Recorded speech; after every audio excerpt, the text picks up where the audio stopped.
வணக்கம் மக்களே. ரிதன்யா அவங்களோட விஷயம் வந்து தமிழ்நாடு மட்டும் இல்லை, ஆல் ஓவர் தமிழர்கள் இருக்கிற எல்லா இடத்துலையுமே ரொம்ப வைரலாகவே இருக்குது. பொண்ணை கல்யாணம் பண்ணி கொடுக்குற இப்போ இருக்கிற அப்பா அம்மாங்கள் எல்லாமே கொஞ்சம் பயமாக தான் இருக்கும். ஸோ அந்த மாதிரியான நியூஸ் தான் இப்போ போய்கிட்டு இருக்கு. நம்ப முடியாத விஷயங்கள் நிறைய விஷயம் நடந்துக்கிட்டு தான் இருக்குது அந்த பொண்ணோட கேஸில். ரெண்டாவது, அவங்க முகம் பார்க்கும்போது ரொம்பவே சத்தமாக கூட பேச மாட்டாங்க, அந்த மாதிரியான விஷயம் இருந்துச்சு. ஸோ இந்த வீடியோ வந்து அப்பா அம்மாங்களுக்காக தான் நான் போடணும் அப்படின்னு நினச்சேன்.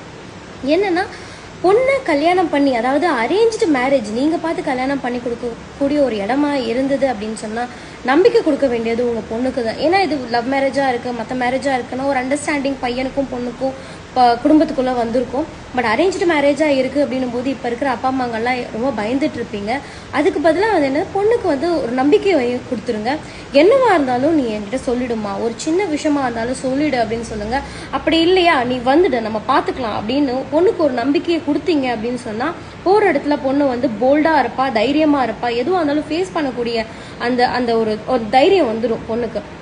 ரெண்டாவது, ஒரு 6 மாதத்துக்காவது பொண்ணு வீட்டில் இருந்து அப்பா அம்மா சித்தி சித்தப்பா அண்ணா தம்பி தங்கச்சி யாராவது பொண்ணோட வீட்டுக்கு போயிட்டு வந்துட்டு பார்த்துட்டு முகத்தை பார்த்துட்டு வந்துக்கிட்டே இருக்கணும். ஸோ அப்போ தான் வந்து பொண்ணு வீட்டிலேருந்து வந்துட்டு போகிறாங்க, பொண்ணு எப்படி இருக்குன்னு கவனிக்கிறாங்க. ஏன்னா கூடவே இருக்கிற குடும்பத்துக்கு தெரியும் இல்லையா, பொண்ணோட முகம் வாட்டமாக இருக்கா, இல்லை வந்து அதுக்கு உடம்பு நல்லா இருக்கா, பொண்ணு மனசு நல்லா இருக்கா அப்படின்னு சொல்லிட்டு பெற்றவங்களுக்கு தெரிஞ்சிடும்.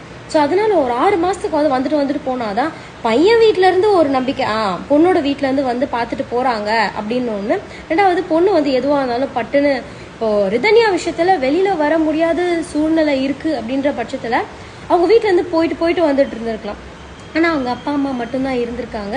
அண்ணா தம்பி சித்தி சித்தப்பா குடும்பத்தில் யாரோ ஒருத்தர் அந்த வீட்டுக்கு போயிட்டு வந்தால் அந்த பொண்ணு மனசில் பட்டதை ஏதோ ஒன்று உடனே சொல்கிறதுக்காவது வழி இருந்திருக்கும். ஸோ அதனால இப்போ எனக்கு கல்யாணம் ஆகி 1 மாதம் ஆகுது, டெய்லி யாராவது வீட்டுக்கு வந்துட்டே தான் இருக்காங்க. என் வீட்டு சைட்லேருந்து வந்து பார்த்துட்டு தான் போயிட்டு இருக்காங்க.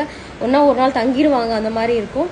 ஸோ வந்து அந்த ஒரு நம்பிக்கையை நீங்கள் கல்யாணம் பண்ணி கொடுக்குற அந்த பொண்ணுக்கு கொடுக்குறீங்க அப்படின்னு சொன்னால் இந்த மாதிரி விஷயம் கண்டிப்பாக நடக்கவே நடக்காது. பொண்ணு நல்லா போல்டாகவே இருக்கும்.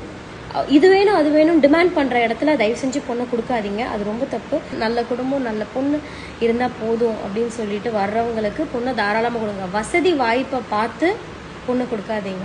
வசதியாக இருக்காங்களான்னு பார்க்காதீங்க. காரு வீடு பணம் சேஃப்டி இருக்கான்னு பார்க்காதீங்க.